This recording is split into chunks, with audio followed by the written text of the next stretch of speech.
coordinator, and I represent a partnership of New Growth Capital, which is in Appleton City, north of Springfield a bit, which is partnered with OZBI, the Small Business Incubator in West Plains. And my program is funded by the SBA. It's a nonprofit program, and services are all free because of that. So I'm located in West Plains. My office is in the OZBI building.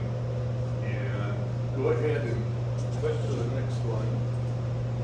Get started. So, in talking about your business, some people think that they don't need to worry about their personal credit history because it's their business. But whenever you go to a lender to talk about a loan, they will always ask you about your personal finances and will call it your own credit history. Go ahead to the next one. This is a slide of a woman in Osceola who had a dream of starting her own salon. Her credit score was poor at best. It was very low. She couldn't get a loan from the bank. She hadn't started her business. She had no history. The bank said, sorry, can't help you. So she went to New Growth, and they pulled her credit history and looked at it and said, well, yeah, we can help you. And they ended up giving her a loan to start her business. And this is what she started, the Osceola Salon and Spa. And she's really ecstatic. She has her own business, it's doing well, and it's only possible because somebody was able to look past that old credit history and help her build something new. And that's what my job's all about. Next slide. So, credit is an asset you can build now. Even if you have poor credit history, this is something that you can build. And what it does is it'll give you access to mainstream financing, meaning you can walk in a bank and talk to them about a loan. Gives you a chance to build long-term assets, get lower interest rates, safer products. Don't have to worry about predatory lenders like payday loans. And your credit history these days is looked at when you apply for a job, sometimes for rental housing, always for insurance. It's always checked. And the better your score, the better your insurance rate is going to be, and better chance you have at employment and rental history. Next. So what we're going to talk about today is what drives a good credit score.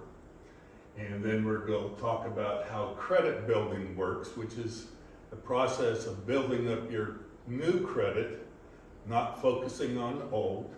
And then we're going to talk about the types of business loans that are available. Next. So first off, the range of credit scores goes from 300 to 850. And below average is below 620. If I should say that you can have a credit score of 0 also, which means you haven't started to play the credit game. You know, if you've been paying for stuff with cash, you walk in, buy a car, you hand a roll of cash to the dealer, you're not going to get a credit score. You may think you have great credit because you've always paid cash, but you're not playing the game, so you don't get a score. So that's one of the things that credit building can overcome very quickly. Let's go on to the next slide.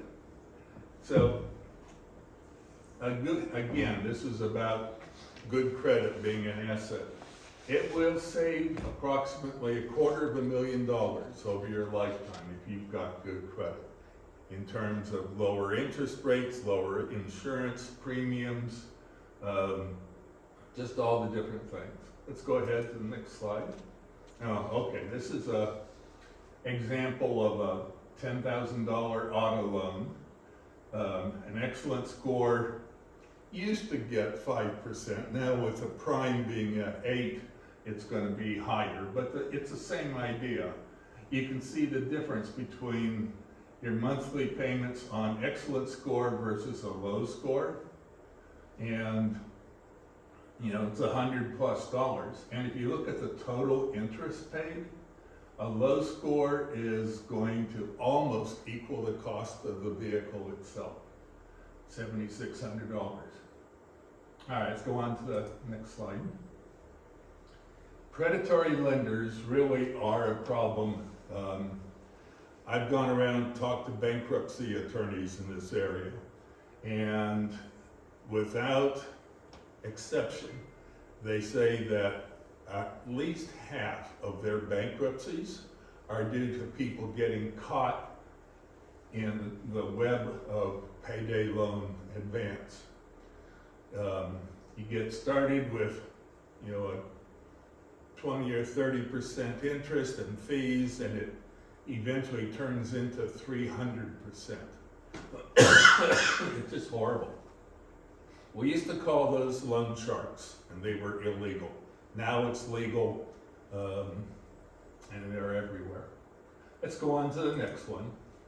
All right, so that credit score is based on these factors, these 5 factors. Most important is your payment history.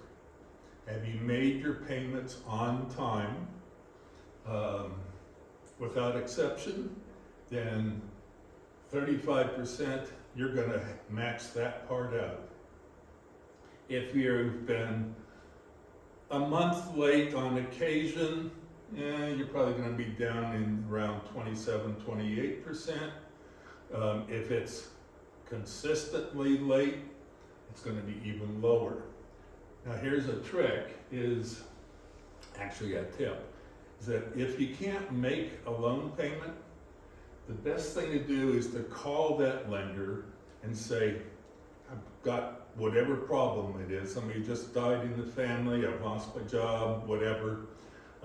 You can see that I've been making payments on time until now. So I'm wondering if you can help me out and not report this being late, maybe call it something else,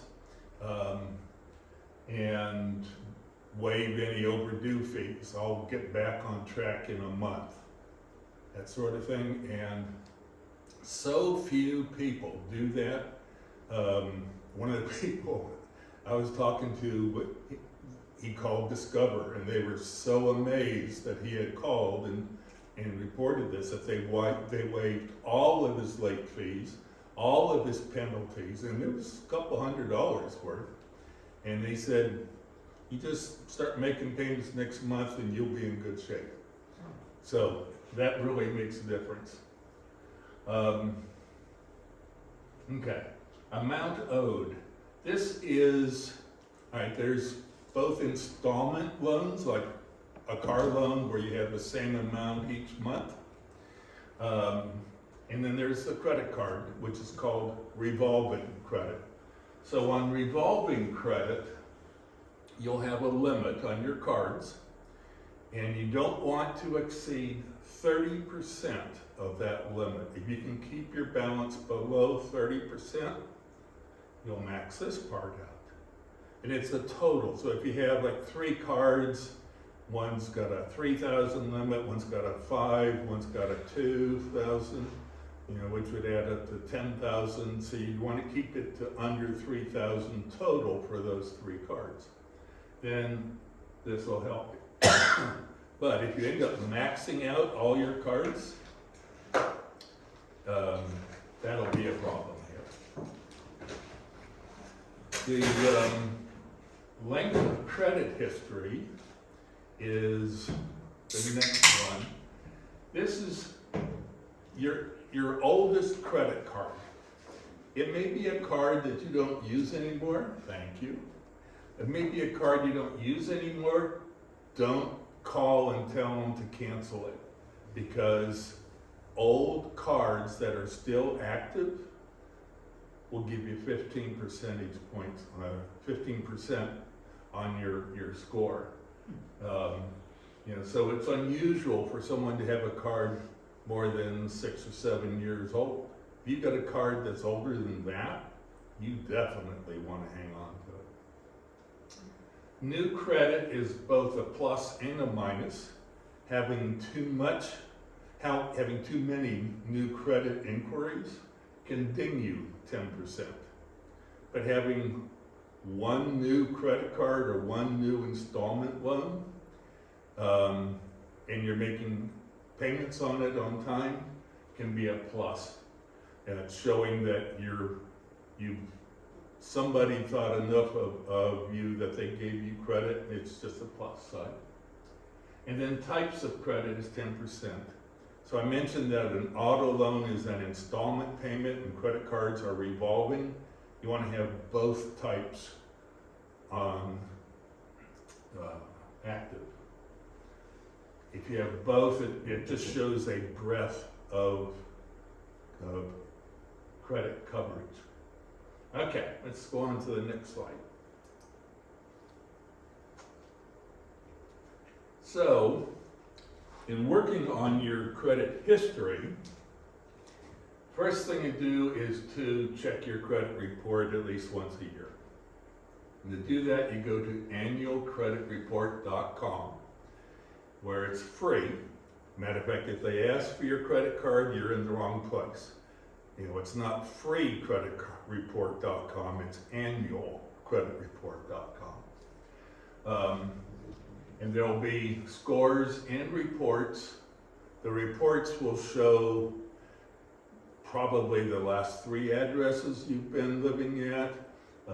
It'll have all of your loans, credit cards, and for each of those, it'll show for the last typically 2 years, each month, whether you've been on time or you've been late. So you can look, and it'll show how much you owe on them still. So you should look at those and make sure that you haven't paid off something that shows that you're still owing, or that you were never late and it shows that you were, or that there's a loan or something there that you never took out. It's important to be looking for those. Let's go to the next slide. So, if there are problems, the first thing you do is to try to contact the original creditor. If it was a car loan, you talk to the financing company. If it was a furniture loan, a rent-to-own thing or something, then you go to them and ask them to correct it. But if you don't get anywhere with that, and don't give it more than 30 days, because that's the max you should do, you can dispute inaccuracies on your report. You can dispute them to the credit bureau itself, one of those 3. And by the way, and I think we get to this, there are 3 credit bureaus, Experian, Equifax, and TransUnion.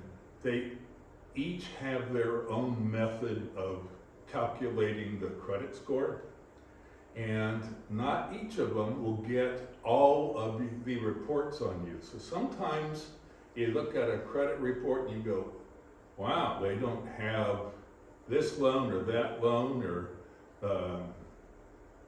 that was paid off 6 months ago or 2 years ago. And whereas when you look at another credit bureau, it can be up to date. It all depends on the lender. They only have to report it to one of the credit bureaus. And they try to swap information back and forth and keep them all updated, but it doesn't happen all the time. So anyway, you can dispute an inaccurate item to that credit bureau. You can write them a letter or do it online through the annualcreditreport.com. If you've got any proof supporting your position, include that. and they have 30 days to respond. And the last thing to make note of here is never pay anyone to fix your history. Now, at OZBI, there is a good credit counseling service that is legitimate. Their fees are like $5. I mean, it's practically nothing, and they're really good at working with you and negotiating. If you've got a lot that have gone to collections, or you've got a complicated history.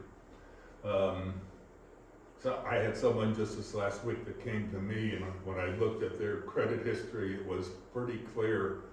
They had some judgments, they had some medical history. It was pretty unusual. And we walked over into the credit counseling office, and the lady went, "Oh, we could help you with this," and started to talk about the steps she'd take. So, but there are agencies that say, give us X number of dollars and we'll fix it. And they rarely do. Next slide. So if you've got debts that have gone to collections because it's been so long and you've not been able to make payments. And some lenders will, if you miss one payment, they'll immediately send it over to a collection agency. At any rate, the best thing to do when it's gone to collections is to save up enough to pay it off, maybe with a tax refund or just saving it. And you'll see there's a 50% rule. You can almost always negotiate with collection agencies because they bought that debt for probably 10 cents on the dollar. And if you offer them 50%, they're going to be making money. So negotiate with them and get a settlement agreement in writing. Make sure that they will report that you are now paid up. If they don't report it, then it doesn't help your credit history or score at all. The last thing, I should put that at the bottom, is if the debt has been charged off, meaning that it's gone to collections, they've given up, the original creditor's given up, they've written it off, they no longer expect you to pay, you should not pay on those. Because here's what happens. You'll make a payment, and it'll be many months late, technically, and it'll get reported as very overdue. So you went from having a debt that nobody cares about anymore because it's written off to one where, man, this guy's bad. So if it's been charged off, and you'll see that on your credit history, do not pay it off. Just let it go. It'll fall off the report after several years. Okay, next slide. All right, that's dealing with history. So now let's talk about building up credit. The focus is on making new on-time payments. Going back to the slide of the woman who wanted to start her own salon, she used this technique. It's called credit building, using a credit building loan, which we'll talk about. And she was able to improve her score by about 70 points in somewhere around 8 or 9 months. I mean, it was pretty quick and quite a bit. Now, if you've got someone who has no credit history, because they've always paid cash, or they just turned 18 and now they can qualify for a credit card, this is especially effective because there isn't the negative to overcome. So in this credit building, again, it's important to have a mix of revolving and installment payments. Now let's go on to the next slide. So moving scores to the good, we want to have at least 3 trade lines on the credit report. A trade line is a credit card or a car loan or a mortgage, something. And never have a balance more than 30% of the total credit card limit. Keep the old credit relationships, that length of time that we talked about. And of course, the most important thing is pay on time. Next. So this is a credit building approach. It's two parts, and it starts with a secured credit card. Now, this is something that some banks offer. The nonprofit that I work for, New Growth, offers these two. This is a credit card that has a savings account behind it equal to the amount of the credit limit. So there's a $300 savings account behind this credit card, and so you've got a Visa or a MasterCard, limit of $300. You make payment, you charge gas with some groceries on it, and each month you want to pay it off and just keep it going on a regular basis. That creates the revolving trade line. Then there's a credit builder loan, and in this case, what's usually done is a $500 for a 1-year loan. Now, for New Growth, what we do is take that $500 and $300 of it goes to fund that credit card. So you're actually being loaned $200, well, you're being loaned $500, but and there's a fee, so it ends up being that you get $165 in cash. But the point is, you make monthly payments of about $45 every month for a year, and that also, those two things are what will build up your credit score. Okay, let's go on to the next one. So, New Growth calls it a give yourself credit loan.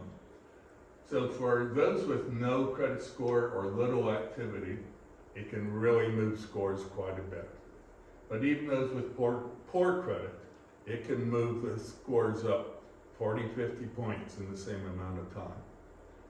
And that can be enough often to make a big difference when you go for other loans elsewhere. So how it works is it's $500 for a year, $300 to the credit card, creates the two trade lines. It's 15% interest, which is a little high, but it's a higher risk. And there's a $35 fee. Let's go on to the next slide. So reporting to credit bureaus is key. Remember when I said if you go to a collection agency and you negotiate to pay it off, make sure that they report to the credit bureau. That's really important. New Growth is a member of an alliance that all members are able to report to the credit bureaus automatically. It's part of the deal. Okay, next slide. Okay, so we're about to go into the loans part.